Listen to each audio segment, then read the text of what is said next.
los datos, se los llevaron todo. La revista de Opinión Democracia. Los temas realmente relevantes, analizados con la visión crítica del periodismo libre. Da inicio la revista de Opinión Democracia, el programa en el que usted cree. Comenzamos. Gonzalo Rosero.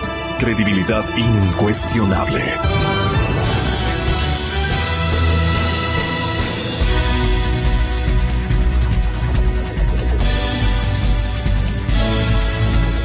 Y todos quienes hacemos la cadena Democracia venimos de una semana de descanso. Hemos planificado anualmente en fecha intermedia o cercana a las proximidades de Año Nuevo, la primera semana. Creo que es la segunda semana, ¿no? La segunda semana. Y la primera semana toma vigencia los 15 días de vacaciones, pero 15 días en las que descansamos todo el equipo, absolutamente todo el personal, y quedan las máquinas exclusivamente trabajando para nuestros radio oyentes. Así es que estamos recién llegados de este puente vacacional importante que coincidió con una fecha también a la que no le dio mucha bola la empresa pública, la empresa privada. Todos han seleccionado esta semana que pasó para vacacionar. Y aquí teníamos también todo el derecho de hacerlo. A los compañeros, mi cordial bienvenida. Estamos ya para trabajar con energía, siempre liderando las circunstancias que nos corresponde en cada segmento de nuestra actividad. Así es que, enhorabuena, me encuentro con dos distinguidos amigos, directos ciudadanos de la República, el señor doctor Fernando Santos Albite, exministro de Energía, personaje ecuatoriano muy conocido, así como el académico e intelectual quiteño, economista Vicente Albornoz. Con los dos estoy reinaugurando mi servicio informativo.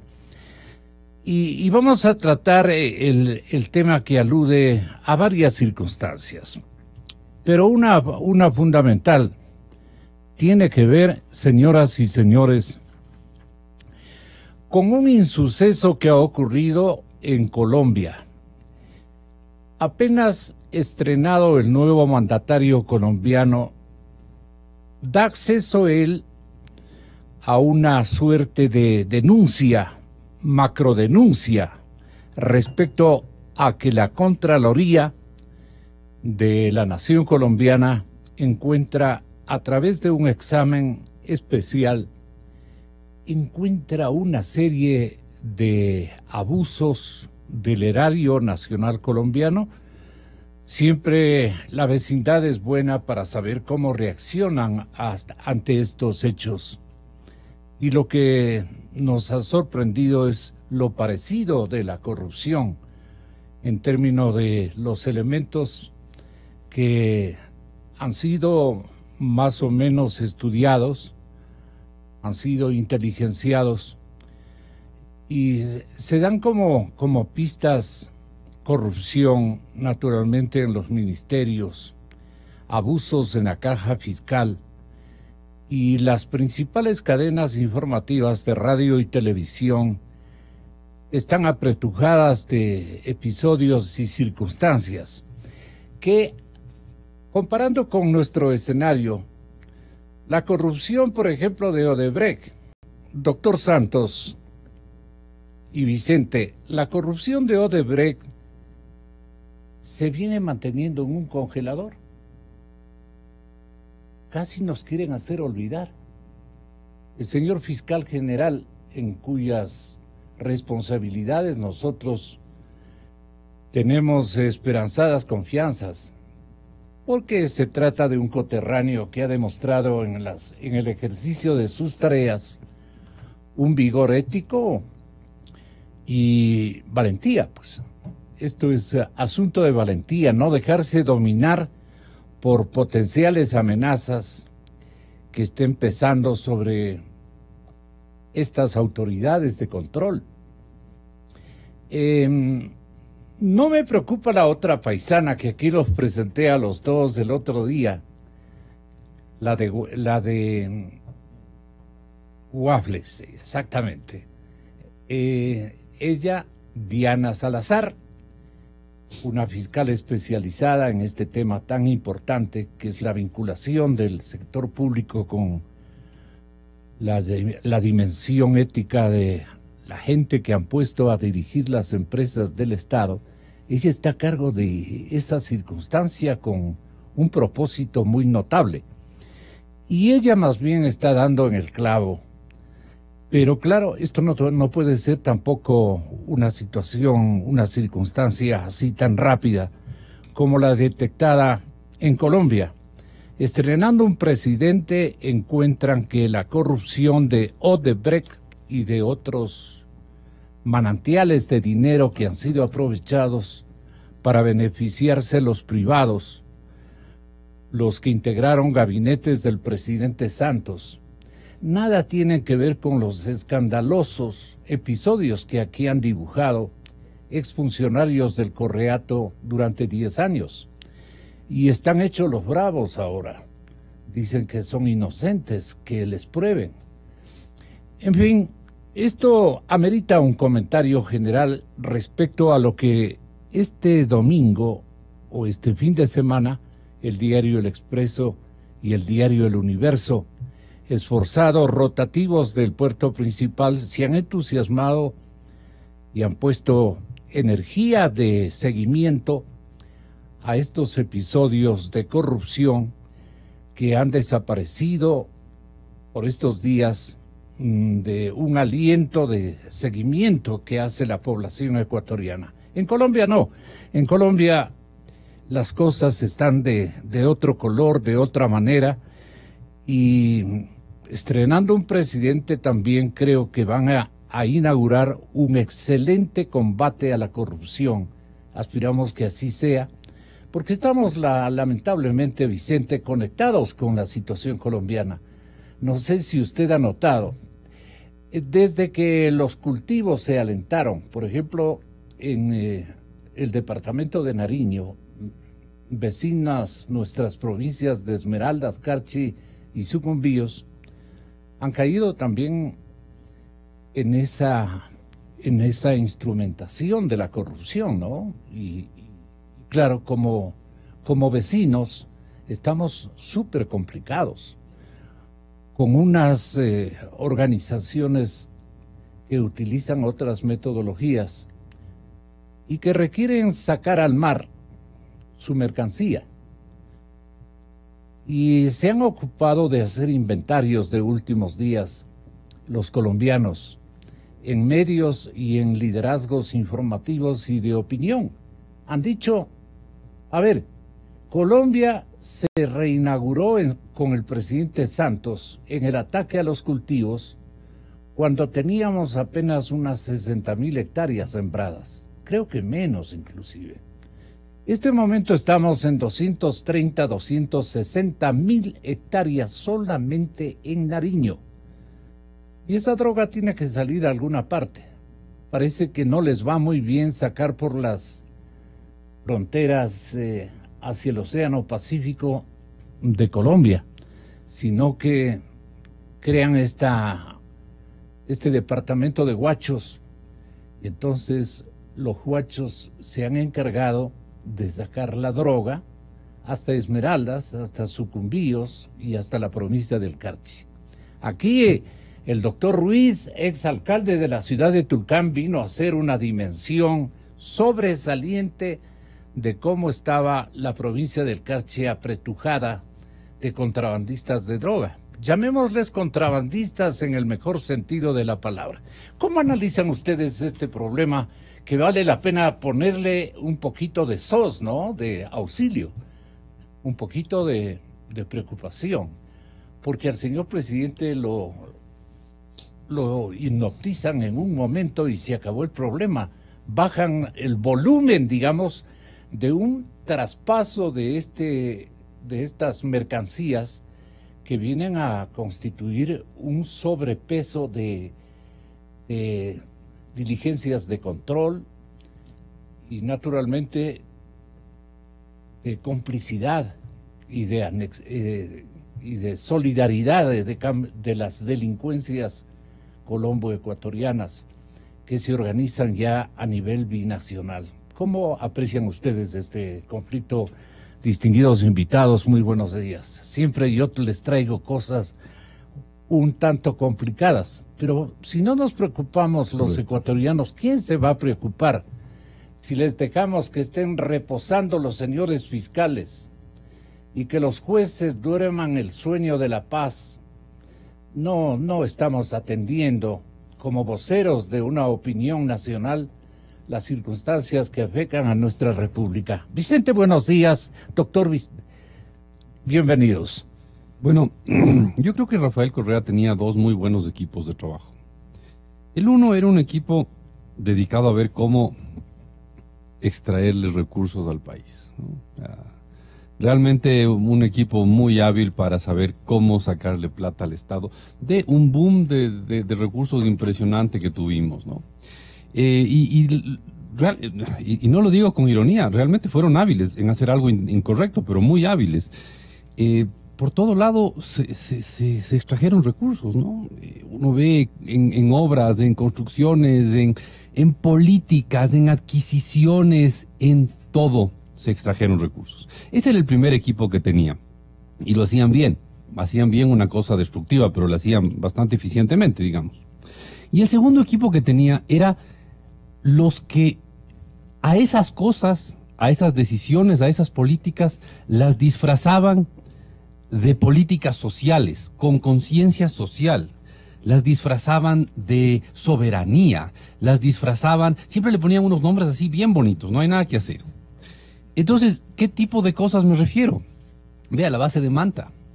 El sacarle a la base de Manta fue un grave error para el país. La base de Manta era una ayuda importante en la lucha contra las drogas.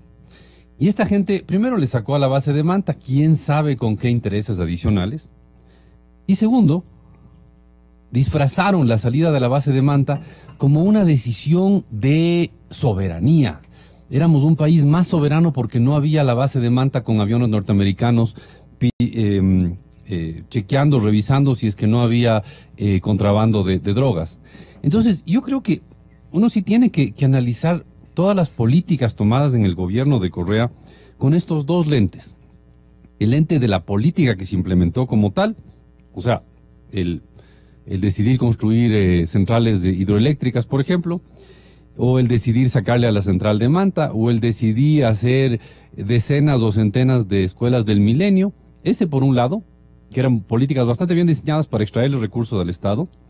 Y la segunda parte, la habilidad más retórica, digamos, de disfrazar todo eso como algo soberano, solidario, socialista, no sé si ponerle esa definición, ese adjetivo, pero en todo caso le disfrazaban de bueno, de bondadoso, de correcto, virtuoso, de adecuado, de virtuoso, esa es la palabra. Le disfrazaban de virtuoso a unas políticas que en realidad estaban diseñadas para... llevaron 35.000 millones de dólares. Sí, o quién sabe, ¿no? Tal vez hasta un poco más, no, imposible de medir una cosa así, pero lo que voy es, se llevaron eso, pero se quedaron con esta aura de buenos, bondadosos, generosos. Yo sí oigo gente que dice, ¿no? O sea, angelicales, yo sí oigo gente que dice, no, es que a mí Rafael Correa me construyó pues el camino de entrada a la casa. Yo le digo, no le construyó él. Primero fue con plata de todos los ecuatorianos y fue con alguna compañía que se sacó una tremenda tajada del contrato que la compañía y los que le contrataron. Entonces, yo creo que en realidad para analizar qué había detrás de cada política de Correa hay que entender esto, ¿no? Había los dos equipos. El equipo diseñado a extraer los recursos del Estado y el equipo diseñado a disfrazar todo eso de bondadoso. Y probablemente eran los mismos los que formaban el un equipo y el otro equipo, ¿ah?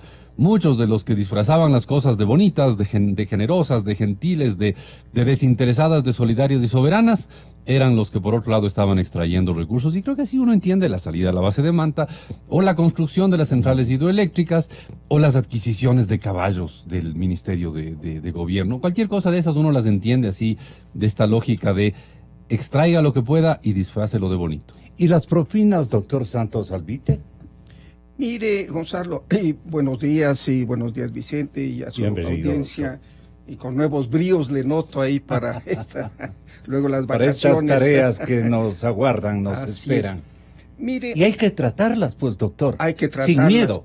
No, y le digo una cosa, Gonzalo, si no fuera por usted y por otros comunicadores sociales, no estaríamos hablando de esto. El país seguiría, como dice Vicente, diciendo Correa fue un gran hombre, ahí están las carreteras, las escuelas, los hospitales. No, todo fue hecho con corrupción. Gracias a la prensa, que no ceja un minuto, como tiene que ser, hasta que rindan cuentas. ¿Qué pasó? En mi criterio, ellos se sintieron inmortales, ¿verdad? Como dicen los griegos, cuando el hombre alcanza poder, nunca lo perderá, ¿no? Y así cree semidios. Ellos creyeron que dejaban a un presidente amigo y dejaban una estructura de cómplices y de amigos. Como dicen, cuando salen corriendo los ladrones, siempre dejan un campana atrás, ¿verdad? Para que les avise qué hizo la policía, por dónde da, para que le dé vistas falsas a la policía. Le diga, vea señor, se fueron por la derecha, cuando se fueron por la izquierda. Dejaron una fiscalía a su medida, que les proteja. Un presidente que creyeron que les iba a encubrir todo, que era la segunda etapa del correísmo. Algo salió mal para estos señores, y el presidente de la República, en un gesto que le honra, dijo, un momentito, vea cómo me han dejado el país, se han llevado todo, hagamos una cirugía mayor a la corrupción. Bien, ¿quién es el que tiene que hacer el combate a la corrupción? La Fiscalía. ¿Quién estaba en la Fiscalía? El secretario de Correa, el señor, ¿cómo se llama? Vaca, para tratar de tapar todo, ¿no? Obviamente era tan grande el problema, venían las informaciones de afuera, Odebrecht vino de afuera, no es que aquí nos inventamos, ¿verdad? Entonces algo se comenzó a hacer. Poco a poco, lentamente, salió ese fiscal cómplice, vino uno que muy respetable, yo lo he escuchado aquí, me da muy buena impresión, no lo conozco. Algo se está haciendo, Gonzalo, y yo quiero resaltar algo bien importante que quizás no ha tenido la resonancia que debía. Fernando Villavicencio, un adalid de la lucha contra la corrupción, ha recopilado a lo largo de años el problema de las ventas de petróleo, en los cuales pues se perjudica al país $4 o $5 por barril. El caso que le ha puesto entre comillas Petrochín, bien. Fernando Villavicencio llevó estas denuncias a la Fiscalía hace tiempos, les archivaron. Pero afortunadamente el nuevo fiscal le ha vuelto a dar importancia a esta denuncia y ha pedido información de las cuentas de Correas, Glass, ministros, gente que vendía en Petroecuador, a países que uno no creía. Por ejemplo, a las Islas Bunatú. ¿Y eso dónde queda? Buena pregunta. Yo creo que usted pregunta en la Fiscalía, nadie sabía. ¿Por qué piden a esos países fiscales, a Dubái, a esos paraísos fiscales? Porque saben algo. No sé si Fernando recopiló toda la información o alguien sopló. Pero ya pidieron hace un par de semanas y dicen que en un mes vendrá la información. Yo con el mundo interconectado sí sé la información que pide algún país. Entonces quizás ahí sea la primera vez que se revele cuánto se depositó de estos 35,000 millones supuestos de la corrupción en la cuenta de estos altos funcionarios. Yo espero que la Fiscalía, y tengo confianza en el nuevo fiscal, con esta información que puede ser una bomba de hidrógeno para la ciudadanía, algo se haga.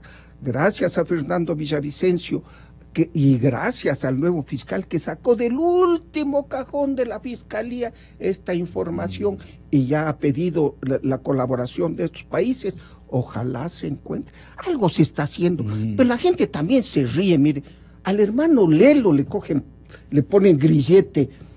A este Alvarado, es el que llevaba los centavos. A Lelo, claro. Es el hermano Lelo, el otro, el vivo. Felizote, gozando de los millones, ¿no? Así es que Y esperemos. le cogen por tonteras, digamos. Por tonteras que Pero $12,000. dice, Pablo Celi dice, el señor Contralor General del Estado dice, no, pero le aguardan unos 12 procesos más gordos. Bueno, así ha de ser, pero ¿por qué comienza con el más pequeñito, el insignificante? Pues no, eso es una insignificancia a lo que esta gente tiene que responder, pero por algo se comienza, eso dice el público. Así es, pero ya le digo, ojalá esta información que pidió el nuevo fiscal de Petrochina, con nombres y apellidos de ministros, de altos funcionarios, de presidentes, con cuentas, con países fiscales, ojalá venga esa información. Estoy confiada de que ahí sí será la revelación por primera vez, telón, como dice muy bien Vicente, de que eran las manos limpias, los corazones ardientes, las mentes lúcidas, se descubra y demuestre la podredumbre moral e intelectual que fue el gobierno de Correa. Y el programa de NTN ya puso de relieve un programa especialísimo en el tema de la corrupción en Colombia, el crecimiento especialmente de las fronteras o del hectariaje sembrado de coca. El economista Daniel Rico, que lleva años investigando este fenómeno del narcotráfico en su país, en Colombia, tuvo feliz intervención en los medios de comunicación esta víspera. Pero yo quiero hacerles oír este audio que pertenece a NTN. Aumentan como nunca antes en la historia y como en ningún otro país del mundo los cultivos de hoja de coca en Colombia. Colombia nada en un mar de coca y son las consecuencias de las inconsecuencias de la política antinarcóticos de cederle todo a los grupos criminales. Datos de la medición realizada por la Organización de Naciones Unidas y que fueron anticipados en primicia por Noticias RCN dan cuenta de que Colombia pasó de tener 96.000 hectáreas de cultivos ilícitos en el 2015 a 146.000 en el 2016. Todos los que tenemos responsabilidades operativas y políticas sobre ese tema, si esa tendencia se mantiene, pues yo creo que debemos poner nuestra cabeza por delante. El departamento de Nariño tiene más plantaciones de hoja de coca que Perú, el municipio de Tumaco más que Bolivia, y la producción de cocaína pasó de 646 toneladas en el 2015 a por lo menos 800 toneladas en el 2016. El gobierno reconoce que tenemos un problema al frente. El gobierno visibiliza ese problema y actúa con toda contundencia frente a ese problema y por lo tanto nosotros no vamos a pelear con las cifras, nosotros vamos a enfrentar a los narcotraficantes. El país pasó de tener 96.000 hectáreas en el año 2015 a 146.000 hectáreas en el año 2016. Esto significa que hubo un aumento del 52%. El resultado de la nueva medición de la Oficina de Naciones Unidas contra la Droga y el Delito demuestra que Colombia rompió un récord histórico, pues el 2016 fue el año con más sembrados de hoja de coca. 146.000 hectáreas es la cifra más alta desde que la ONU implementa el monitoreo satelital hace 18 años en territorio colombiano. La tendencia al incremento de cultivos de coca inició en 2013. Ese año el total de hectáreas fue de 48.000. El año siguiente, 2014, el registro fue de 69.000. En 2015, la tendencia al aumento se consolidó con 96.000 hectáreas para llegar, como nunca antes, en el 2016, a la cifra de 146.000 hectáreas. Con este preocupante panorama, las miradas están puestas en el gobierno que tiene como meta este año 2017 erradicar 100.000 hectáreas. Imagínense ustedes si es que nos dejamos dominar de una pereza conceptual, imaginando que es un problema de Colombia, que no es un problema para nosotros. Ese es el peor error que podemos cometer, ecuatorianas y ecuatorianos que me escuchan. En vez de estar dedicando sendos espacios tan importantes de orientación social, los medios de comunicación colectiva debemos autoadvertirnos de lo que viene ocurriendo en línea de frontera. En la frontera norte, y no se diga en la frontera sur, dicen que es algo peor que esto. Ahora, NTN, a través de el señor experto en el monitoreo de este fenómeno investigado en Colombia, alcanza, es Daniel Rico el nombre de este caballero, es un académico, no es un político exactamente, es un académico, es un estudioso del tema del narcotráfico de toda su vida. Daniel Rico, le conocen los colombianos que viven por acá, han oído de él. La compañera Andrea Bernal le conoce perfectamente. Y ella está manejando un informativo de la cadena RCN de la FM Colombia, con sede en Bogotá.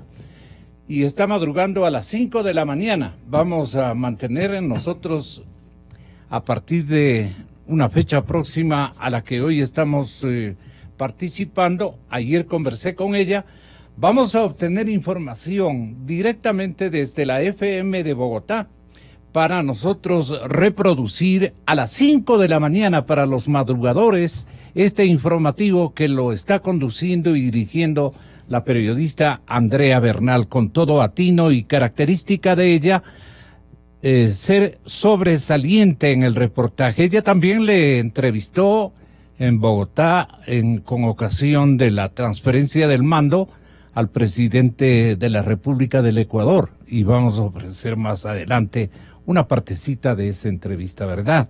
Bueno, pero ¿qué dice Daniel Rico, quien lleva años investigando este fenómeno del narcotráfico en Colombia? Yo creo que es una estimación conservadora. Yo creo que nos da una idea del fenómeno de la variación en el cambio de año a año. Pero si tomamos y realmente hacemos un diagnóstico mucho más profundo, vamos a encontrar mucha más coca, mucha más área cultivada en Colombia. Mis estimaciones, basadas en el trabajo de campo, es que la detección por satélites más o menos captura la mitad de la coca que está. Realmente, en términos de producción y en términos de hectárea cultivada, podríamos duplicar esa cifra y estaríamos en una cifra un poco más cercana, de 300.000 y 400.000 hectáreas. Lo más importante de este estudio, diría yo, no es solamente el crecimiento de las hectáreas, sino una transformación que se ha dado en los últimos 4 años, y es el mejoramiento o la mayor productividad por hectárea en cada una de las zonas de producción. Es decir, cada hectárea hoy produce mucha más cocaína de lo que producía años anteriores. Entonces es un factor multiplicador. Tenemos más hectáreas y más producción por hectárea. En términos de nación, es una porción muy pequeña de los cultivos. Colombia tiene 40 millones de hectáreas cultivables y estamos hablando de 300, 400.000 hectáreas. Eso no llega ni al 1% de toda el área cultivable en Colombia. El problema es que en algunos municipios, en algunas veredas, eso es casi que toda la producción rural de una zona. Es decir, se produce coca y no se produce nada más. Entonces sí podemos decir que algunos municipios, algunas zonas rurales de Colombia están inundadas porque no hay otra alternativa legal en ese territorio. Para que nos demos cuenta de la escala, si pusiéramos todos los cultivos de coca juntos en Colombia, más o menos nos daría como 30 veces el área urbana de Medellín.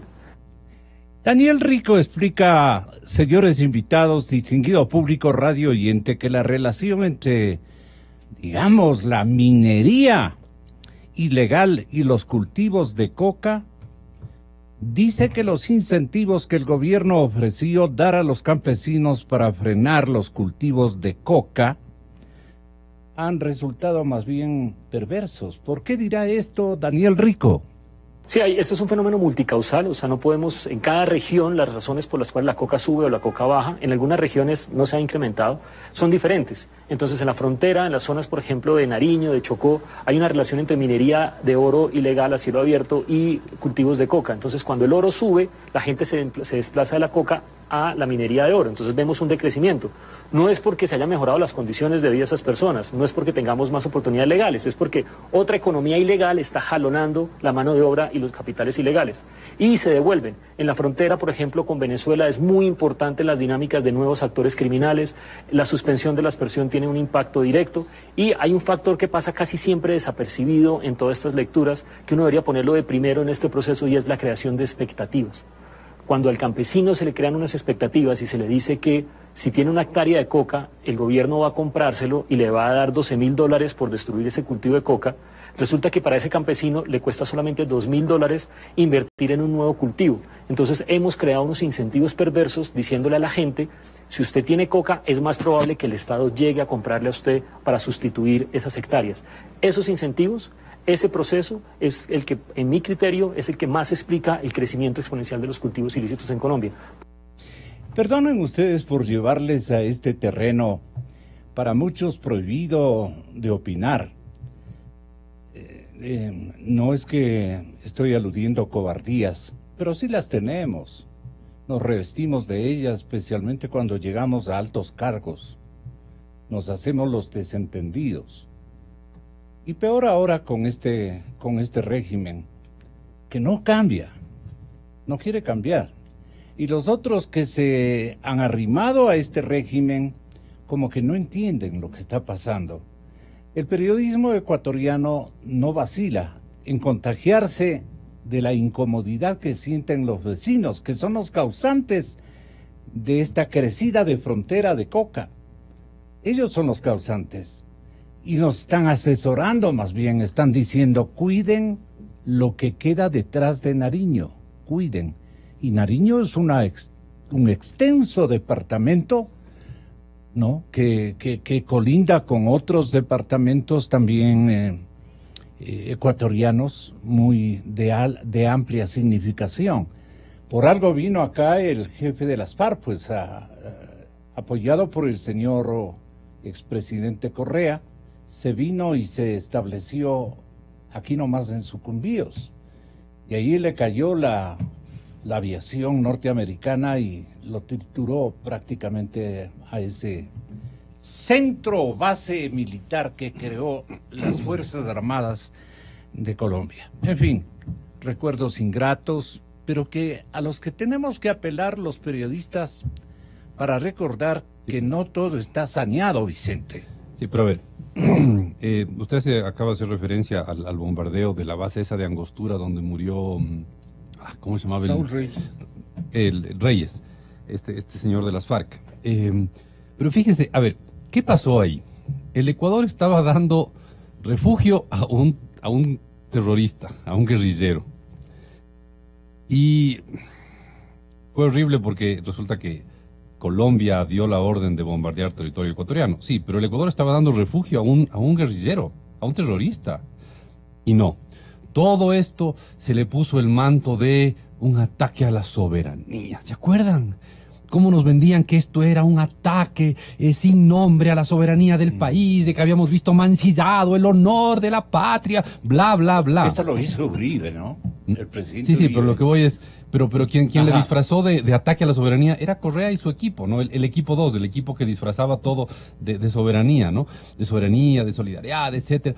Y es vergonzoso pensar que el Ecuador, en vez de hacer el papel que siempre ha hecho, el famoso papel de yunque, ¿no? Porque cuando vienen los problemas de Colombia, el Ecuador lo que siempre ha hecho es simplemente ser una pared contra la que se dan los guerrilleros colombianos, los narcotraficantes colombianos, y aquí no pasan, y la pelea se queda en Nariño, en el Chocó, en donde sea, pero no pasa al Ecuador. Esa fue siempre la estrategia. Correa votó esa estrategia. Y entonces sí, se metieron, se infiltraron, tenían campamentos aquí. ¿Por qué no le dijeron al gobierno ecuatoriano que el campamento estaba ahí para que el gobierno ecuatoriano le saque? Porque sabían que no le iban a sacar, pues, así de sencillo. Y sí, fue una invasión a nuestro territorio de parte de un país extranjero, pero es difícil de justificar que haya habido ahí una base guerrillera y nosotros hayamos estado cruzados de brazos, pues. No, uno no puede decir que por soberanía. No, por soberanía no debía estar esa base en el territorio ecuatoriano, así de sencillo, ¿ya? Pero fíjese, ahí está el hecho, ¿no? Hay una base guerrillera y al bombardeo de esa base guerrillera, en vez de mostrarlo como lo que era, ¿no? El resultado de la ineptitud ecuatoriana de luchar contra eso, se le disfrazó de que era un ataque a la soberanía. Y luego las aspersiones.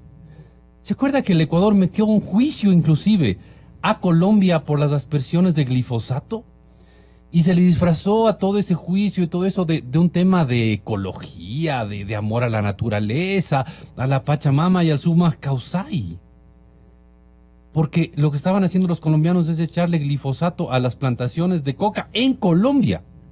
Y el Ecuador le metió un juicio a Colombia por eso, ¿ya? Entonces, ¿se da cuenta? Nosotros fuimos los que apoyamos a que no haya aspersiones en Colombia. Y ahora los colombianos están en problemas porque están con un montón de sembríos. Un hectareaje impresionante. Sí, pero eso... 209.000 hectáreas, más en una parte pequeña, pero está conectado con la actitud ecuatoriana de meterle un juicio a Colombia porque estaban aspergiando. No sé cuál es el verbo. Estaban haciendo aspersiones de glifosato. Entonces, y claro, eso se le puso también con un manto de soberanía y amor a la naturaleza. Acuérdese, así se vendía todo en el gobierno anterior. Era entre el summa causai y la soberanía y la solidaridad. Eso excusaba, perdonaba, justificaba cualquier barbaridad, hasta la barbaridad de dejar que haya bases guerrilleras en el Ecuador, o hasta la barbaridad de oponerse a que luchen por la extinción, por la reducción de los sembríos de coca. Asociación de ideas, doctor. Mire, yo estoy de acuerdo con lo que dice Vicente. La conexión entre el gobierno de Correa y el narcotráfico es clarísima. Este mono Jojoy, que era uno de los más altos funcionarios de la guerrilla, dijo, le dimos plata. Aquí estaba Raúl Reyes con autorización del gobierno. ¿Por qué se fue la base de Manta? Para permitir el desarrollo del narcotráfico. Pero quiero resaltar una actitud valerosa y patriota del actual señor ministro de Defensa, general Osvaldo Jarrín. El firmar con los Estados Unidos este convenio para que vengan aviones y vigilen que el narcotráfico no siente sus reales en el país, Gonzalo. Mire, nuevamente, merece el bien del país, el general Jarrín. Los otros, cómplices, cobardes, mentirosos, metidos debajo de la cama, sin hacer nada ante semejante problema. Los que abandonaron prácticamente a nuestros compañeros periodistas. Por favor, les dejaron matar. ¿Y qué? ¿Se le premia? A este ministro se le premia, embajador a la UNESCO, donde no hace nada. No necesita el Ecuador esa embajada, tiene una embajada en París. Esa es la actitud diferente, ¿no? Pero le voy a decir una cosa, o sea, esta sustancia diabólica de la coca, mire cómo se extiende. Acabamos de oír este periodista colombiano, del 2013 al 2016, 4 veces. Y el Ecuador, con sus instituciones débiles, dijeron, aquí llegamos, aquí arrasamos. Pero gracias al presidente de la República, que le nombró un hombre de bien como Osvaldo Jarrín, él ya firmó con los americanos, no una base. No ahí se inspiró Lenin, ¿no? El señor presidente. Muy bien. Lo que está bien hay que reconocerlo. Eso sí. Pero los anteriores hay que castigarlos, dejaron matar a estos periodistas y a esta pareja, como si nada. Los familiares de ellos se quejan, no hicieron nada, por supuesto, la propaganda. No. Una de cal, una de arena y una de cal. Felicito al general Jarrín. Vicente. No, evidentemente el nombramiento de Jarrín es un cambio completo en el manejo de la seguridad del país. Es un enorme acierto, ¿no? Es un enorme acierto. Yo creo que el nombramiento de José Valencia en relaciones internacionales, en relaciones exteriores, también es un cambio. Y creo que esas dos cosas hay que reconocerlas. Yo creo que sí, el gobierno actual tiene cosas buenas y cosas malas, pero yo, la verdad, cada día me sorprendo más y creo que las cosas buenas son bastante más que las cosas malas. ¿No cree que ha llegado el momento de apretarle un poquito al señor fiscal general de la República? No, yo la verdad, yo tengo una muy buena opinión del fiscal, muy buena. ¿Sí? Yo creo que él solito va a llegar. No creo que hay que apretarle, no creo que apretarle mucho, la verdad. Me parece que es una persona valiente, inteligente. Es que apretar es también además, apoyar, pues. Muy bien, pues, fiscal, pero coja las cosas gordas. A mí me parece un tipo bien independiente, no creo que se vea afectado por nuestra... qué bueno. Tipo bien independiente. Y su visión es inequívoca en muchas ocasiones. Es un tipo independiente y no creo que, supongo que le caerá bien que hablemos bien de él, pero no creo que va a cambiar su actitud, porque digamos que hace las cosas bien. El ritmo. Sí, yo creo que, tampoco creo que vaya a cambiar mucho, pero, o sea, yo creo que él ha hecho muchas cosas centrales en este país, y hay que reconocerle que hemos hablado de los altísimos niveles de corrupción que hemos vivido en el país. Y es el hombre que tiene que pelearse contra eso, ¿no? Es decir, no es que tiene un encarguito contra cualquiera. Contra una mafia, prácticamente. Sí, pero no es contra una mafia, es contra una serie de mafias grandes. Es una sola pared. Está peleándose contra un muro enorme de corrupción, que es lo que nos hereda el gobierno anterior, ¿no? Dígalo, porque va a ser un estímulo para él. No creo que se vea estimulado por un comentario tan light como el mío. pero yo sí creo que este hombre tiene una labor hercúlea frente a él, ¿no? Es decir, es una labor bien compleja a la que está enfrentándose, y hasta ahora nos ha sorprendido a todos lo bien que lo ha hecho, ¿no? Ahora, nunca lo va a hacer perfecto porque se enfrenta a una cosa tan enorme que va a ser una lucha incompleta contra la corrupción, pero no por culpa de él, sino por el tamaño del reto que está enfrentándose, ¿no? Vea, es trágico, Gonzalo, uno abre el periódico y todos los días hay alguna denuncia adicional, un negociado adicional, un absurdo adicional, un robo adicional. Es realmente doloroso. Yo creo que algún rato alguien debería hacer una sistematización de esto. Yo hace años hablaba del Museo de la Corrupción, pero es muy chiquito, ¿no? Es muy Ayer chiquito. en el programa del compañero Andrés Carrión en la cadena Teleamazonas, nuestra fraterna cadena de televisión, se defendía abiertamente al periodo de la década denominada década Correa, como que ha sido un emporio de virtudes, de rasgos de ética y de una lucha incansable por devolver bienestar, empleo a la población ecuatoriana. Y allí vino un español, ha ido convocado por Andrés, un señor Fernando Casado. Le van a escuchar ustedes. Perdonen esta mezcolanza, pero hay que entrar golpeando los clavos que no están siendo golpeados en otros medios. El gobierno gana con un programa electoral que no está cumpliendo, ¿no? Yo espero que se retome aquel sentir que siempre puso como el frente de su programa Lenín Moreno, que era el gobierno de las mayorías. Lo que estamos viendo en este momento, las perniciosas consecuencias sociales de aplicaciones liberales de derecha económica, es por copiarle el programa electoral a socialcristianos y a Creo. Y eso es lo que se debe ahora de evitar, porque lo que estamos viendo no es un gobierno errático, que el gobierno tiene una falta de direccionamiento, no, es que el gobierno dio un viraje en lo que era su programa y en vez de continuar disminuyendo pobreza y en vez de continuar marcando los objetivos sociales de dignidad y de progreso en el país, le copió a la derecha el programa electoral. Impulsamos con mucha fuerza los arbitrajes internacionales para que venga inversión al Ecuador. Ahí está Patricio Donoso con la réplica. De gas, porque allí cocina el ama de casa ecuatoriana. Propusimos el seguro agropecuario. Esto es derecha o izquierda, vean ustedes cómo caldean su mente, pero el activar incentivos de 8 años para Quito y Guayaquil, 12 años para el resto de ciudades del país y 15 años para las zonas fronterizas en cuanto a incentivos de inversión con 0% de impuestos, es positivo. Izquierda o derecha no lo sé. Alianza País nos deja un país endeudado con una corrupción tan brutal que existe un ex vicepresidente de Alianza País preso, medio gabinete huido o en la cárcel o con procesos de fiscalización, de tal manera que no quieran ahora ocultar esa corrupción diciendo que hay gente que ha llevado dinero fuera del país. Ustedes, los españoles, deberían sentirse, me imagino, muy orgullosos de que el Banco Santander cruzó el Atlántico e invirtió en América, o Movistar. Sin embargo, se les para los pelos de punta cuando se hacen inversiones con capitales ecuatorianos fuera de las fronteras patrias. Dinero bien habido. Lo grave, Fernando, es llevar a paraísos fiscales o no dinero robado, el tener dinero en efectivo en los techos de las casas, el tener cuentas en paraísos fiscales de dinero robado. Y queremos hacer aquella cirugía mayor a la corrupción que dijo el presidente Moreno, a fin de que los ladrones no solamente estén presos, sino que devuelvan lo robado. Por eso vamos a apoyar aquella ley inherente a recuperar lo robado. Si eso es izquierda, si eso es derecha, no lo sabemos. Bueno, decían que cuál es izquierda y cuál es derecha. Los que han iniciado una tarea de investigación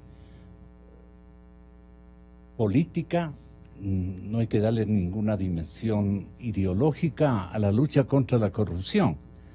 pero ahí le acusaron al presidente Lenin, doctor, le acusaron al presidente Lenin de que había construido un mecanismo dejando de lado otro género de prioridades en el combate a la corrupción. Absurdo de todos los absurdos. Lenín Moreno lo que ha hecho es abrir la puerta para que las cosas se rescaten de una manera mucho más espontánea, porque la espontaneidad es lo que cuenta para que una gesta de investigación y de ataque a la corrupción brille con luz propia. Y eso es lo que ha hecho el señor presidente de la República. Pero este español le acusaba de que ha traicionado a la izquierda mundial, a la izquierda española, que fue la que inspiró precisamente estos gobiernos de América Latina. Vinieron empujados por este grupo de intelectuales que tuvieron una denominación. ¿Usted lo recuerda, por supuesto, señor doctor? Sí, mire, Gonzalo. Fernando Santos. Un grupo de españoles, creo que de una universidad de Valencia, de alguna ciudad. Ellos hicieron la Constitución ecuatoriana. ¿Pero por qué hicieron la Constitución ecuatoriana? Porque primero habían hecho la venezolana, copiaron la venezolana, le hicieron algunos cambios, es lo mismo. ¿Y entonces, le pusieron Constitución ecuatoriana, ¿verdad? Entonces, ¿cuál es? En Sao Paulo hicieron todo eso. El Foro de Sao Paulo es la matriz de eso. Eso fue hecho por Fidel Castro. Exactamente, de estos pseudo-izquierdistas. Claro. Pero ya le digo, la Constitución venezolana fue hecha por estos del grupo Podemos, y que debe ser el señor, alguno de ellos que ganaba unas fortunas de Chávez, y la Constitución ecuatoriana fue una copia de la venezolana. Pero ¿cuál es el fin de esta Constitución? Que es organizar una sociedad. Ahí está Venezuela. A eso querían llevarnos. Afortunadamente, el presidente de la República, ante la realidad que le desbordó, está cambiando. Porque le voy a decir una cosa, Gonzalo, y reiteremos lo que ha dicho ya Vicente. Yo leí hace un par de meses un artículo de un sacerdote muy sensato que escribe los domingos en el Comercio, que no lo conozco, Monseñor Julio Parrilla.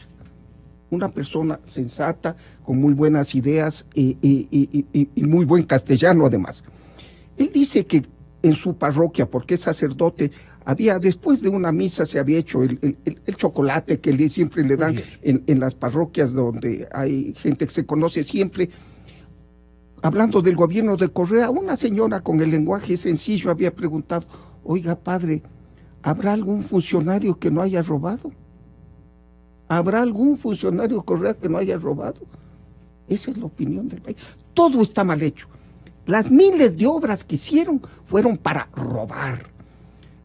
530 están ahorita en observación, todas mal hechas.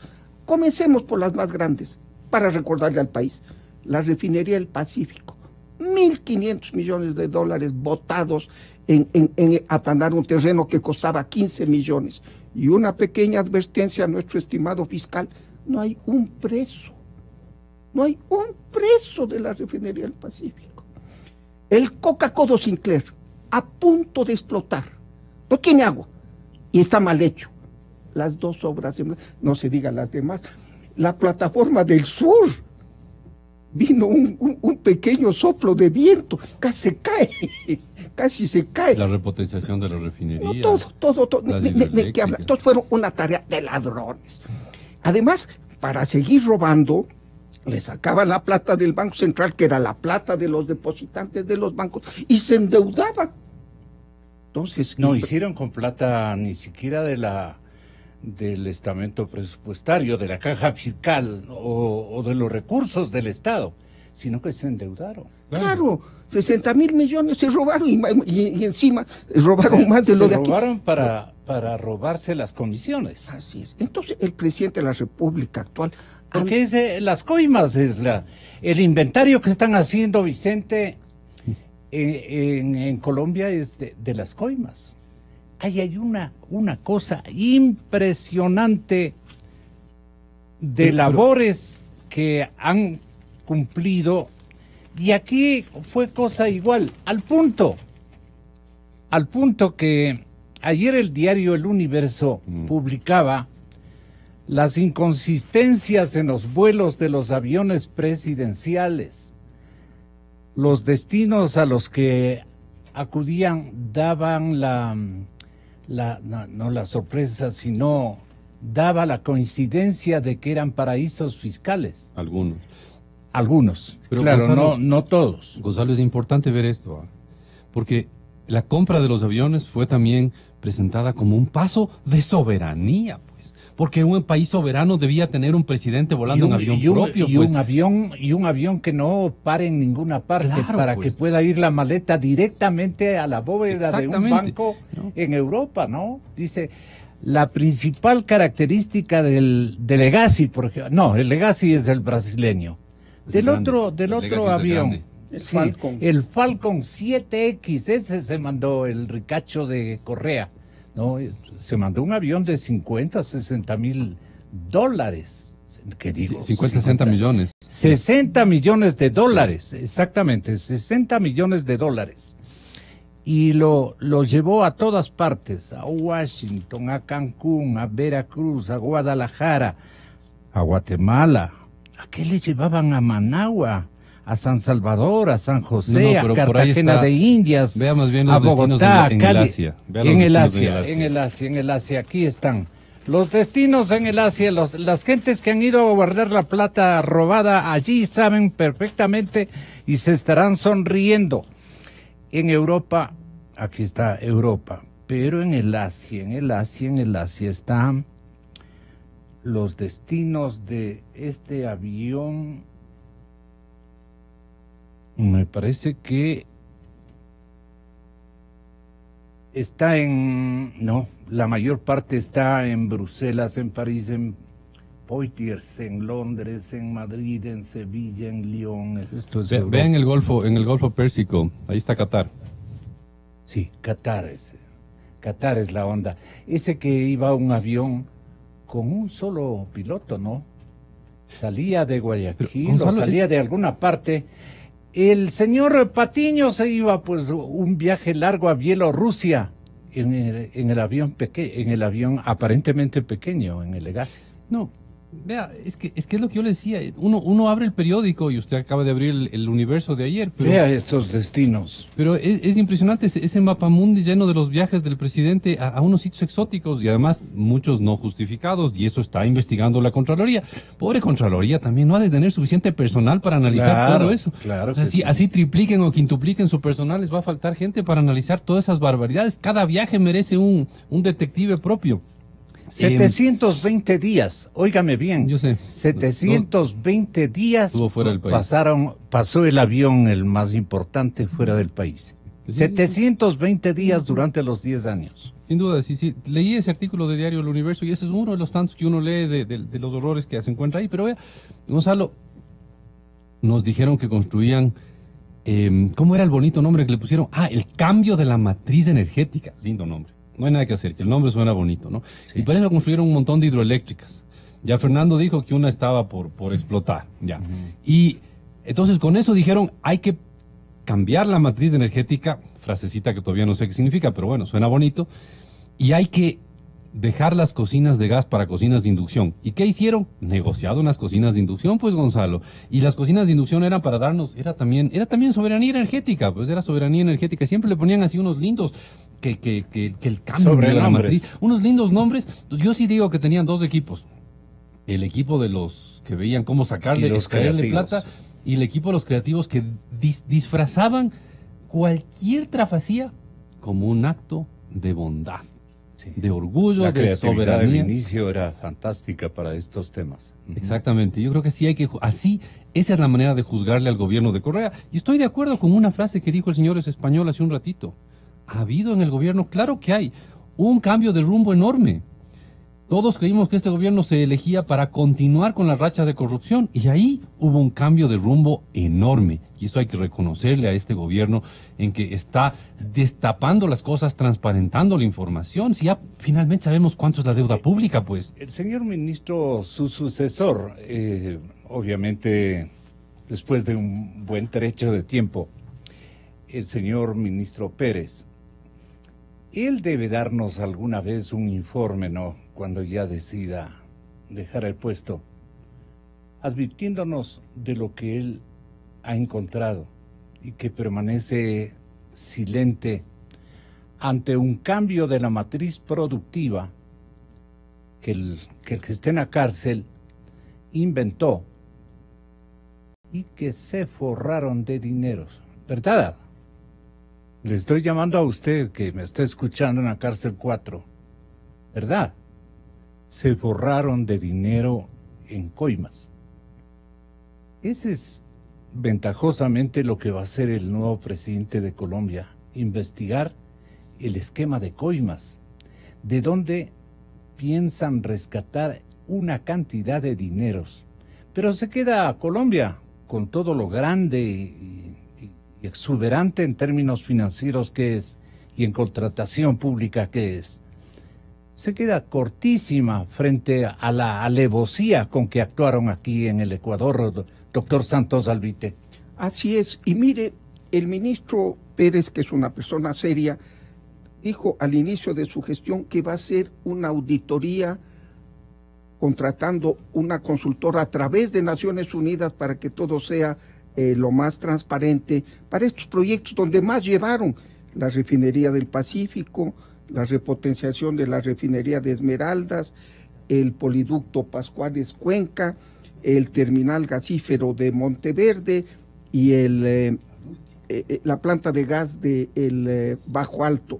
Estos proyectos son el monumento a la corrupción, ¿verdad? En ninguna parte del mundo se puede robar. En un país como el Ecuador, que se roben 1.500 millones de dólares, el 1.5 del Producto Interno Bruto, en una sola obra, en la refinería del Pacífico.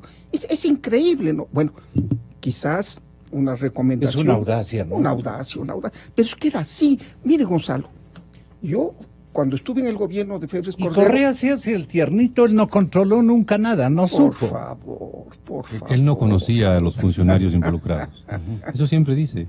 Mire, él tenía línea directa él llevaba la mayor parte, seamos sinceros. ¿Usted cree que alguien se va a robar 1.500 o 2.000 millones en proyectos sin que sepa el presidente de la República? Imposible. ¿Dónde esos árabes de blanco? Y eran varios, inclusive locales, ¿no? Correa sabía todo. Correa era el jefe de la corrupción. Correa era el que manejaba, como se dice en los Estados Unidos, micromanejaba, todo hacía. A Correa se le puede aplicar una frase que con la que describían los americanos al presidente Wilson, que era un hombre de personalidad fuerte. Correa solo tiene esclavos y enemigos. Él no tiene amigos, esclavos y enemigos.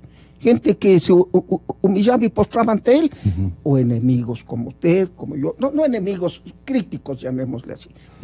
A los que nos veía como enemigos. O sea, Correa manejaba todo proyecto, pero se hacía el que yo no sabía. Mire, Gonzalo, cuando la refinería, voy a ser muy breve, la refinería de Esmeraldas se hizo con préstamos, ¿verdad?, de bancos. El Sumitomo la hizo la Chilloda, el Banco Sumitomo prestó la plata. Después, en tiempo de Félix Cordero, que yo trabajé ahí, lo hizo la compañía Chilloda y también con préstamos. El Paute se hizo con préstamos del BID. ¿Por qué? Primero, porque es un país que no tiene tanto capital para emprender obras tan grandes. Y en segundo lugar, cuando tiene usted un financiero que le presta la plata para la obra, el financiero está interesado en que la obra se concluya en el tiempo pactado y al menor costo posible, porque es su dinero, y vigila su dinero. ¿Qué hizo Correa cuando vino el abundante catarata de dólares del petróleo? Las obras las hacían las mismas instituciones. con un contralor puesto por él. Él mismo se controlaba. Oiga, pero se hizo un Estado delincuencial, un Estado cleptócrata, manejado desde arriba. Si las denuncias eran diarias, aquí en esta radio, Gonzalo, que usted generosamente nos ha abierto el espacio, veníamos a denunciar, venía Fernando Villavicencio, venía Clever Jiménez, venía el doctor Calero por hablar del sector petrolero, venía Vicente, venían otros analistas, todos se sabía el robo, y Correa no decía nada. ¿Por qué? Porque tenía interés. Él era el jefe de la mafia, él era el que más llevaba. Que no se hagan el inocente, ¿no? Así es que tiene que venir la justicia también contra Correa. Yo alabo, repito, lo que... Y le dejó una cámara indiscreta aparentemente al sucesor, ¿no? Mire, era una medida de precaución. Que si no se arrima y siente calientita la pared, dice el nuevo presidente, no encontraban la cámara que le había dejado instalada. Y en la lista de cosas del área petrolera, ¿no? Falta las preventas, pues, la preventa petrolera. Lo peor, me estoy olvidando. Entonces el fenómeno de las preventas, ¿cómo funcionó según su lectura, Vicente? A ver, el concepto era el siguiente. A ver, me voy a Atiende inventar... al público. Me voy a inventar las cifras. Digamos que cada barril de petróleo estaba en $50, ¿ya? Y el Ecuador se comprometía en entregar 10 barriles de petróleo. Y le entregaban el valor de 2 barriles de petróleo. Y el resto era ventas a futuro, que le iban pagando el rato que se entregaba. Entonces, nos adelantaban una parte de la plata y nos iban pagando conforme se iba entregando el dinero. Hasta ahí la cosa puede estar bien. El problema es el precio que se fijó. Entonces, en principio, el vender anticipadamente el petróleo puede ser un buen negocio o un mal negocio, no necesariamente es robo, ¿no? Pero el problema es que si usted ahí le pone un precio muy bajo, y el precio estaba predefinido en el contrato, ahí nace el problema. Y ahí es donde el Ecuador tuvo menos ingresos de los que debió haber tenido. Y por eso es que el ministro Pérez, ¿cómo se llama? Carlos Pérez García, él ha renegociado esos contratos y está obteniendo más plata por los mismos barriles. O sea, ni siquiera se necesitó una varita mágica, sino una persona sensata que renegocie el contrato. Y honorable. Sí, claro, honorable y sensata, que renegocie el contrato y que obtenga más plata por los mismos barriles. ¿Pero él no se está guardando cosas? No creo, todo lo contrario. No, guardando no digo dinero, pues no, sino... Información, no creo. Información. No creo, estoy seguro que ¿Usted qué opina, se hará pública. Mire, el papel cumplido por Carlitos Pérez. Es que él es una excelente persona, pero quien decide es el presidente de la República. Yo quisiera que me explique... ¿Qué le gustaría que le explique el ministro a usted? La renegociación de los contratos petroleros, porque le voy a poner un ejemplo, Gonzalo. Usted entra a Petroecuador al precio del petróleo y usted ve que el petróleo ecuatoriano se vende todavía con $5 o $6 menos que el WTI. Un castigo de $5 o $6 todavía. La semana pasada entré a la página de Petroecuador. En cambio, cuando el ministro recibe crudo, los chinos liberan nuestro crudo con generosidad, nos entregan y liberamos ese crudo, lo vende en el mercado spot y saca $1 encima del WTI. Entonces uno se pregunta, ¿por qué no libera todo el crudo y lo vende al mejor postor y va a sacar más precio que el WTI? ¿Por qué, Gonzalo? El WTI es un crudo de 42 grados, con muy poco azufre. El nuestro es de 25 grados, con mucho azufre. Pero ¿qué está pasando en el mundo? Especialmente en los Estados Unidos. Venezuela, que es un gran productor de crudo pesado como el ecuatoriano, ha caído la producción 800,000 barriles por día y las refinerías necesitan de crudo pesado para mezclarlo con liviano. Entonces nuestro crudo está recontravalorizado. Esta es la oportunidad de venderlo, pero veo que seguimos con castigo de $5 o $6 cuando el crudo que vendemos directamente se valoriza $1 más. ¿A qué hay que atribuir el castigo? Que los chinos siguen los chinos con su precio. Algo nos han mejorado, 10 centavitos en el transporte, algunos centavitos en la calidad, pero no está todavía pagando los compradores chinos que llevan todo el crudo el precio justo. El precio justo es el que se saca en licitación. que vuelva todo el crudo ecuatoriano. Si los chinos quieren comprar, enhorabuena, como claro, dice Vicente, no pero pues, pagando el precio justo. Seguimos todavía pagando menos. No le culpo a Carlos Pérez la decisión, yo creo. Pero ¿qué tiene que terminar de informarnos el señor ministro Pérez? No, a ver, vuelvo y repito, cuando ya él quiera partir a otros lares, ¿qué debe dejar informado al país? ¿Qué le parece a usted que no ha habido un sacudón o que no ha habido un esclarecimiento de algunos tramos de corrupción, de deudas, de despropósitos que han imperado en el negocio petrolero especialmente? A ver, yo creo que el problema es que estos contratos con los chinos son muy complejos de romper. Entonces, lo que se ha hecho es renegociar, aflojar un poco las cosas, y hasta que no avance un poco el tiempo y vayan caducando esos contratos, no podemos realmente liberarnos de los contratos. Entonces, por un tiempo hay que seguir vendiendo ese crudo a esos precios inconvenientes para el país. Le llevó al presidente de la China, le llevó el presidente Correa a indicarle cómo habían quedado las obras, ¿recuerdan ustedes? Y regresaron felizotes después del viaje al circuito de obras impulsadas por empresas chinas. Ahí no habría por lo menos un reclamo: esto me salió mal, esto otro me salió mal. Cualquiera se queja ante el patrono, pues el patrono del sistema, en este caso era el presidente chino. No, pues no. Claro, fueron allá. Sí, pero ¿cómo le van a criticar a la China? Pues los criticables son los gringos. A los chinos no se les critica, pues. Desde el punto de vista de esta gente, los chinos son intocables. ¿No ve que son la alternativa al imperialismo yanqui, según dicen ellos en su jerga? Y así lo defendían y así lo decían. Entonces, ¿qué le van a criticar al presidente chino, pues? Y ahora, Walter Spurrier, que me dicen está en la línea telefónica, qué buena nota. Economista, bienvenido, buenos días. Ahora nos correspondería solucionar todos los problemas de carácter económico a través de una alza del precio de los combustibles. No queda más. 12 entidades se preparan además para aplicar la remisión en términos globales. Esta es una caricia que les manda también la administración del presidente Lenin a los empresarios, pero no solamente del sector privado, sino también del sector público. La aplicación de la remisión de intereses, de multas y recargos, ojalá nos pueda hablar de esto, versus lo que usted ha denominado el aumento del precio de los combustibles. ¿Qué opina usted de esta otra herramienta para enderezar, digamos, el círculo vicioso en el que ha caído la economía ecuatoriana?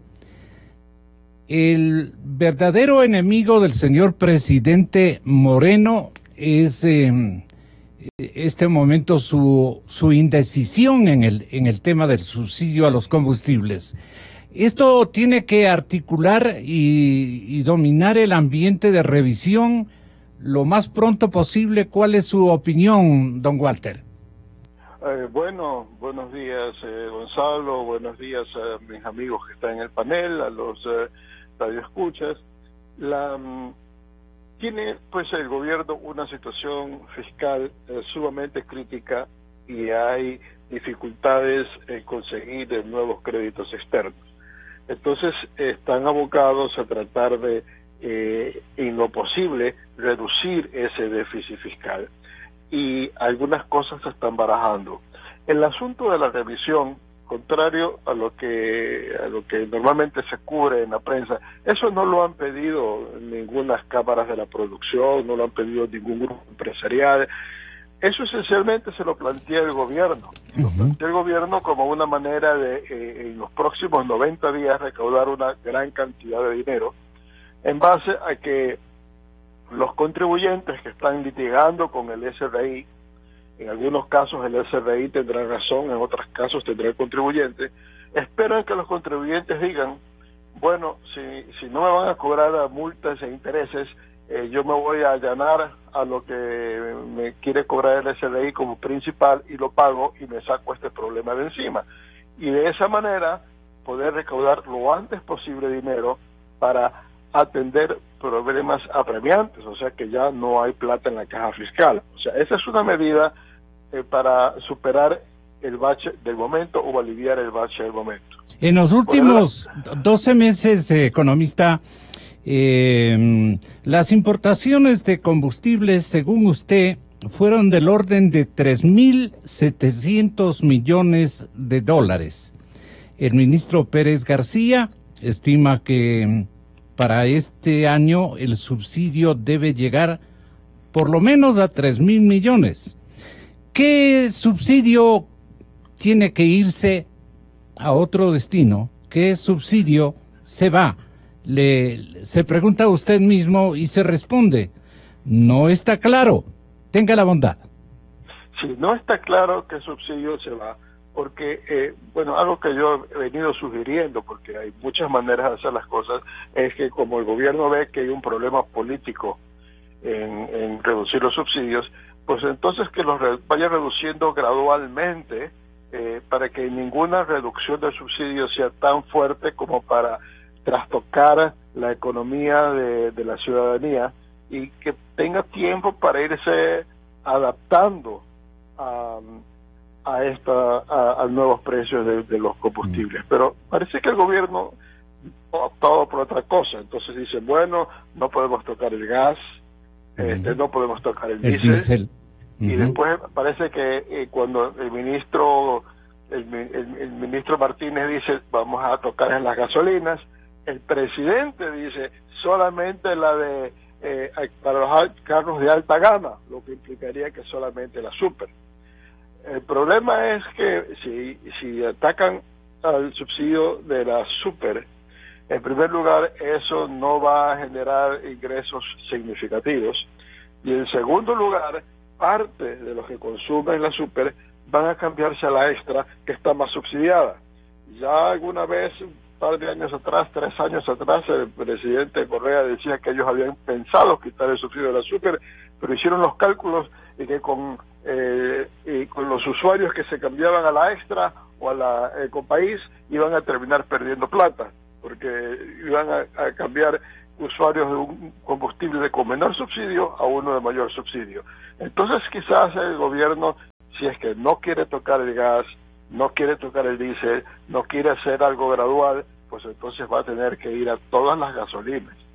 Y entonces habría un alza importante, y sobre todo sería importante el alza en la gasolina extra de Ecopaís, que es la que tiene un mayor subsidio. Entonces eso lo ayudaría al gobierno a algo cerrar la brecha fiscal.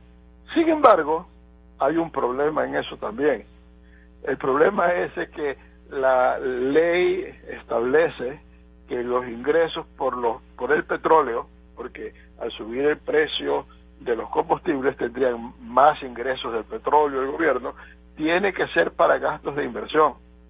Y el gobierno, donde tiene un déficit muy grande, es que los gastos corrientes se han desbordado por encima de los ingresos corrientes.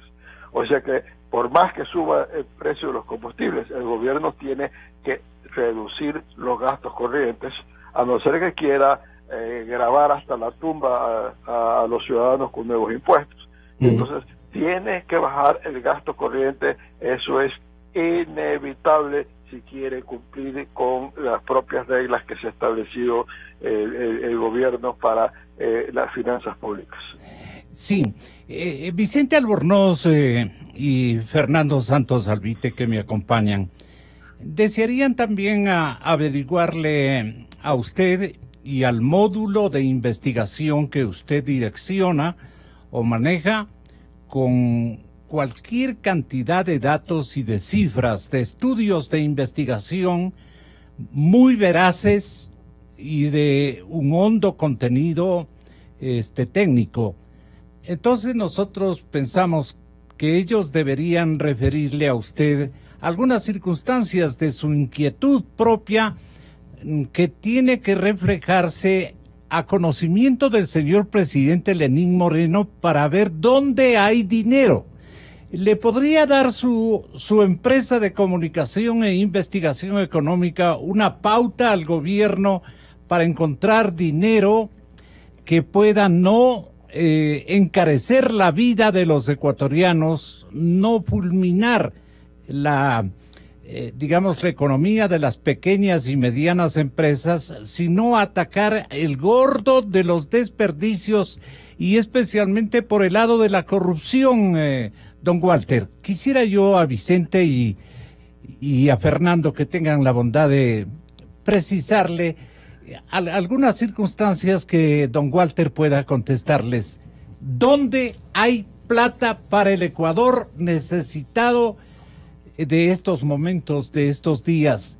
Porque estamos lidiando a ver qué gasolina subimos, qué otra circunstancia podemos hacer.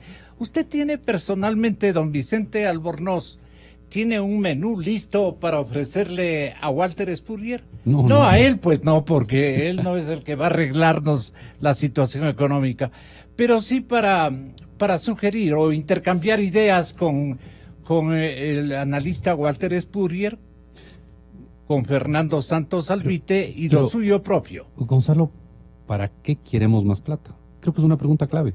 ¿Para qué queremos más plata? ¿Para que haya más gasto público?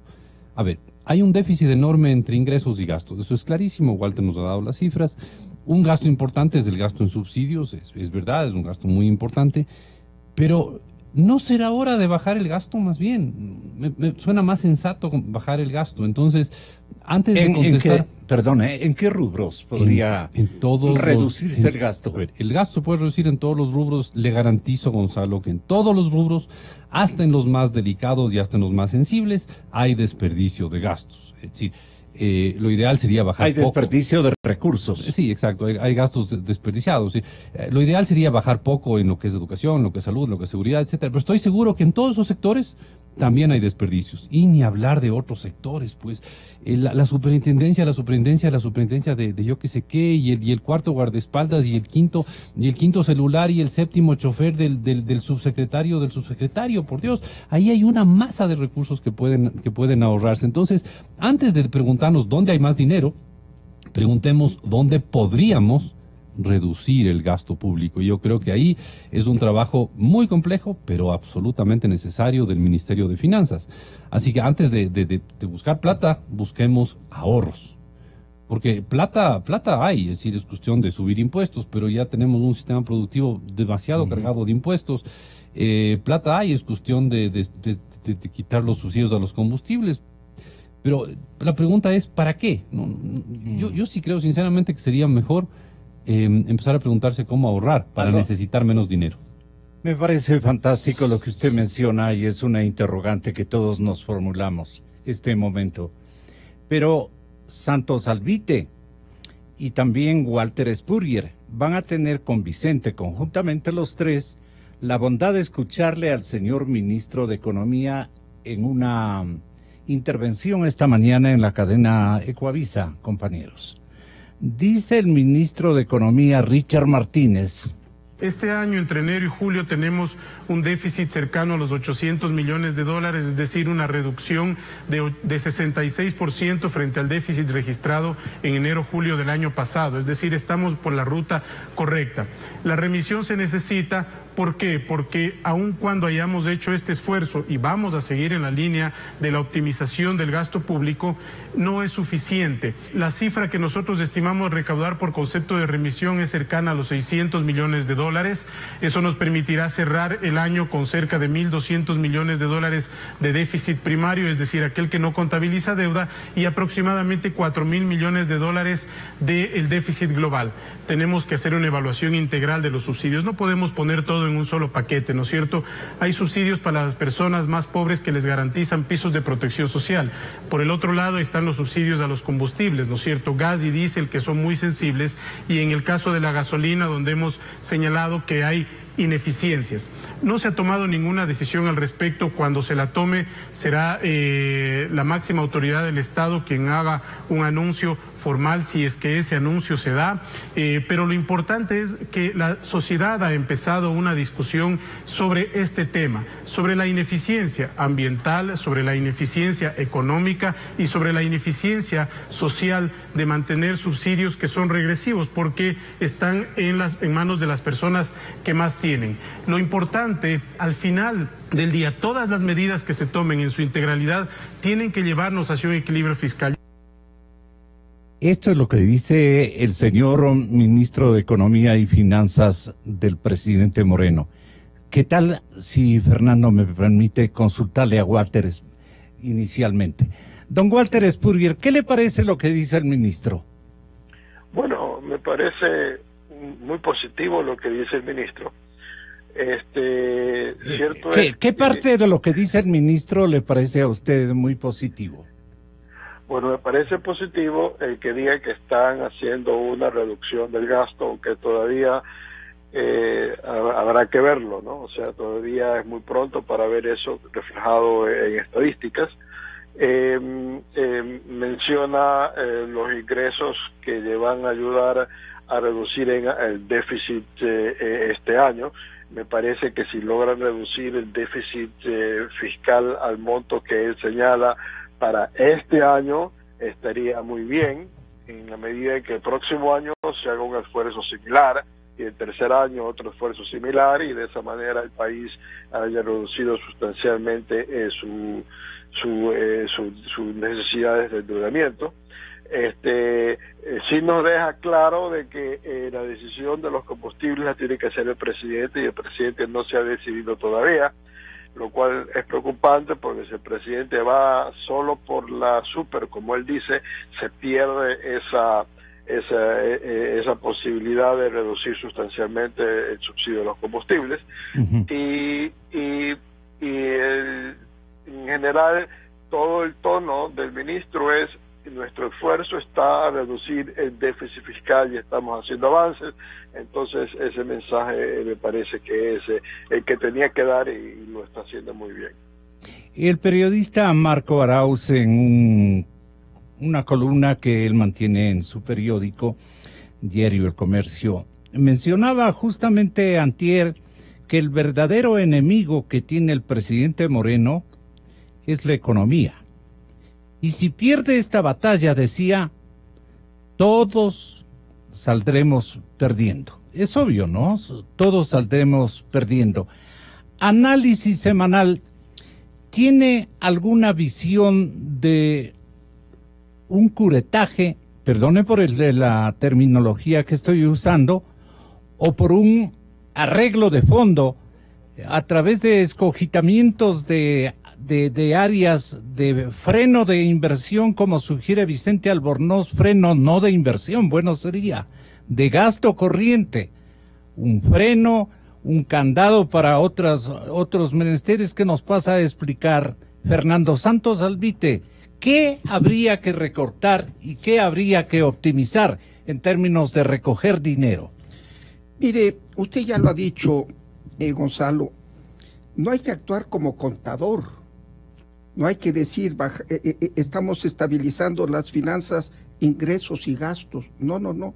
¿Qué está sucediendo con el país? Se ha reducido a cero la inversión y el gasto público más bien ha crecido. Estamos volviendo como a los años que nació la República en 1830, que todo el presupuesto se destinaba para pagar a los señores militares que venían de las guerras de independencia y a una raquítica burocracia civil, y no había para obra pública. El Ecuador no tenía carreteras, no tenía puentes, no tenía escuelas, no tenía hospitales, no tenía nada.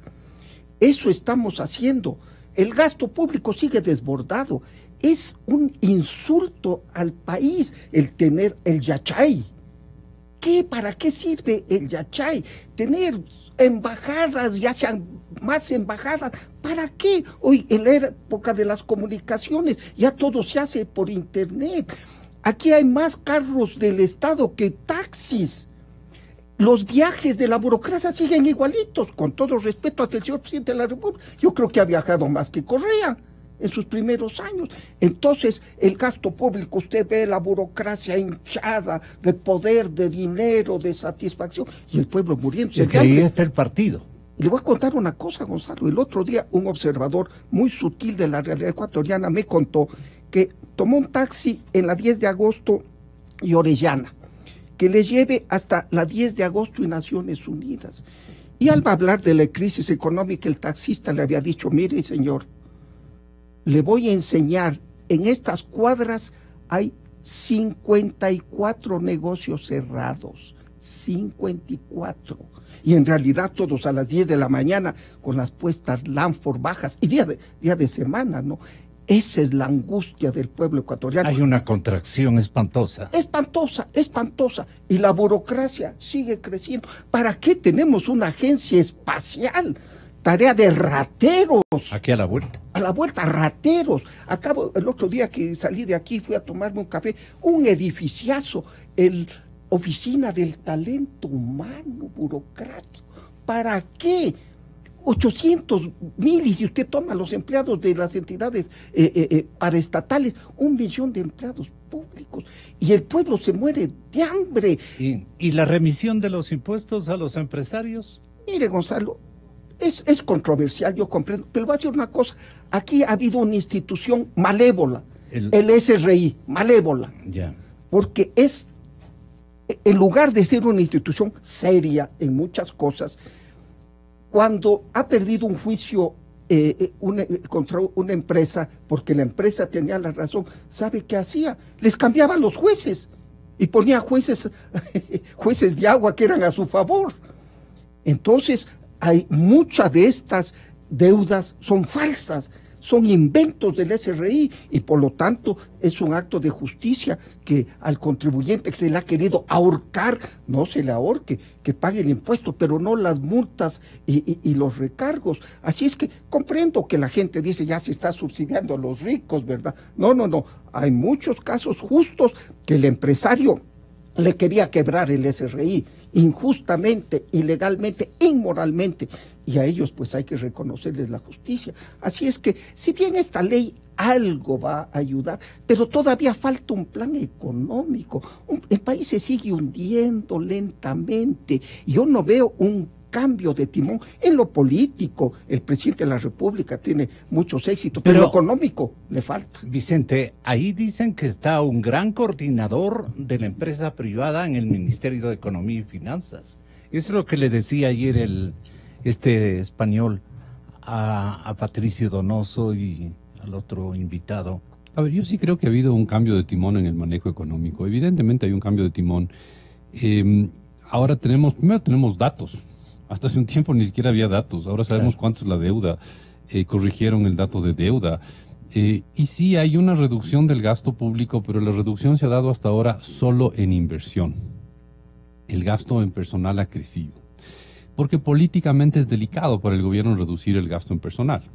El gran reto que tiene ahora el gobierno es reducir el gasto en personal. Y donde, vea, hay miles de sitios, es cuestión de pararse en una esquina y ver cuando pasa un auto público la cantidad de guardaespaldas y choferes que tienen, y las agencias de esto y la agencia de hierve aquello. la sangre, como decían los tíos. No, a mí no me hierve la sangre, ya me he vuelto, inmune a ver esos horrores. Simplemente digo, ve, otrito, eso es lo que digo, no, ya no me hierve la sangre, ya no me daño la temperatura por una cosa así. Pero que está mal, está pésimo, no está mal, está muy, muy mal. Entonces ahí le viene un gran reto al gobierno, pero hasta ahora el gobierno ha avanzado bastante en la dirección correcta.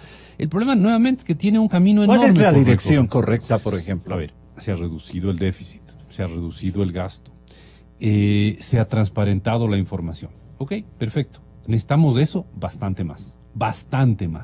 Más reducción de gasto, más ¿Y si le están mintiendo al presidente? Yo no creo que le estén mintiendo al presidente. ¿Quién le está mintiendo al presidente? Ahora yo más bien veo que las cifras son públicas y que el presidente más bien sale y dice, no nos han dejado la mesa puesta. Eso es verdad. La mentira era que le dejaron la mesa puesta, ¿no? Entonces, yo creo que al presidente no le están mintiendo. Claro, ahora el presidente tiene que enfrentarse a lo complejo de la reducción de los subsidios de los combustibles, que es tremendamente en las impopular. versiones o lecturas, si es que no tiene a un Martínez que le diga la plena, los otros sectores, por mantener los privilegios de sustentar a la burocracia partidista, lo van a hacer, lo van a engañar. Los rubros son rubros, no pueden desaparecer. Es que el saldo de la cuenta del Tesoro es un dato que no se puede falsear. Ahí simplemente no hay plata. Gonzalo, si usted coge y abre su billetera y no hay un centavo adentro, ¿qué hace? Ahorra, pues así de sencillo. Sí, esto no es una cuestión de opiniones. Cuando hay problemas económicos en una empresa o hay problemas económicos en un hogar, lo primero que pregunta es, ¿y qué hizo con la plata? Pues al empleado. Pero eso es a la esposa. ¿Qué hiciste con la plata? Esa bronca, que es una bronca enorme, como ya la dijimos, es del Contralor, ¿no? El ministro de Finanzas ahorita lo que tiene que hacer es administrar la escasez. Porque antes administraban la abundancia, había plata por todo lado y cuando el precio del petróleo bajaba simplemente se endeudaban y no importa, había plata y cualquier problema se solucionaba gastando. Ahora ya no hay cómo hacer eso. Yo sí veo que ha habido un cambio, que falta, obviamente falta un montón, pero es que hay que entender el nivel de problema que nos heredó Rafael Correa. Entonces salir de eso va a ser una pelea de, no sé, 1 a 2 décadas, alguna cosa así. Así tanto. Pero claro, pero Gonzalo, toda la plata que hubo y toda la plata que se malgastó. Eso ya retorna el tipo. Bueno, depende a dónde retorne, si a Carondelet o a la Tacunga o a la cárcel 4, ¿no? Eso también hay que ver a dónde retorne. Pero ahorita hay una pelea larguísima que darse por recuperar la economía ecuatoriana, porque nos dijeron que íbamos a cambiar, ¿se acuerda? Qué lindo que era, vamos a cambiar la matriz productiva, ¿se acuerda? Y claro, lo que hicieron fue llenarle al Ecuador de centros comerciales.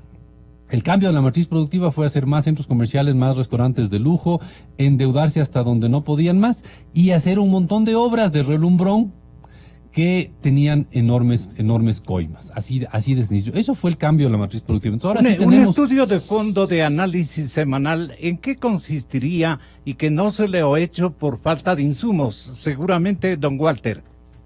Bueno, yo tengo entendido que el gobierno tiene sobre carpeta, yo no sé hasta qué punto todavía no tenga luz verde por parte del presidente, es una de las herencias del gobierno anterior es una enorme cantidad de empleados públicos con contratos y no enrolados con estabilidad, y se van, y tengo entendido que es un número alrededor de 140,000, y se los van a evaluar y probablemente no se van a renovar los contratos, excepto de aquellos que sean maestros o trabajadores de salud o personas que estén dando algún tipo de servicio directamente a la población.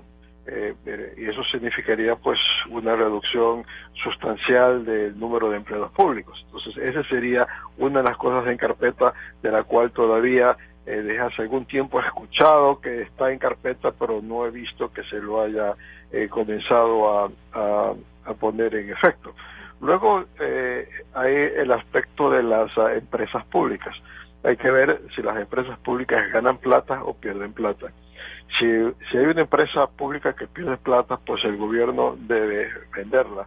El gobierno tiene las agencias para supervisar a las empresas privadas y no tiene por qué tener propiedad de empresas si requieren un subsidio.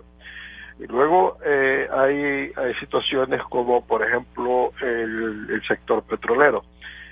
Una de las políticas que hemos tenido en los últimos años es el que los trabajos y con financiamiento en los campos petroleros de Petroamazonas los hacen empresas contratistas. Entonces, hasta cierto punto plantearse por qué necesitamos 2 empresas petroleras, cuántos empleados sin nada que hacer hay en el sector petrolero, en las 2 empresas petroleras. Entonces ahí habría que hacer un recorte sustancial, porque además hasta parte del costo de los combustibles que nos pueden pasar por subsidio tiene que ver con costos administrativos también de Petroecuador. Entonces, en ese sentido, yo pienso que hay muchos sitios donde recostar el gasto corriente.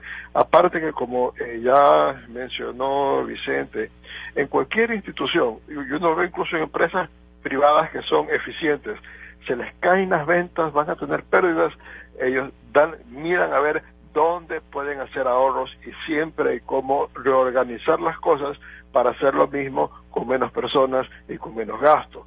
Esa mentalidad no se la tiene en el sector público por la estructura del sector público, que uno no tiene que responder, el máximo ejecutivo no tiene que responder por resultados económicos, pero es algo que tiene que hacerse, tiene que gente con mentalidad de administrador entrar a ver cómo hago lo mismo gastando menos. Entonces, en ese sentido, esa es una tarea que tiene que hacerse de urgencia para ir reduciendo gradualmente el número de empleados públicos. Tampoco se lo puede hacer de una manera de golpe, porque eso que aumentaría drásticamente el número de desempleados de un día a otro y significaría una caída muy drástica del gasto público.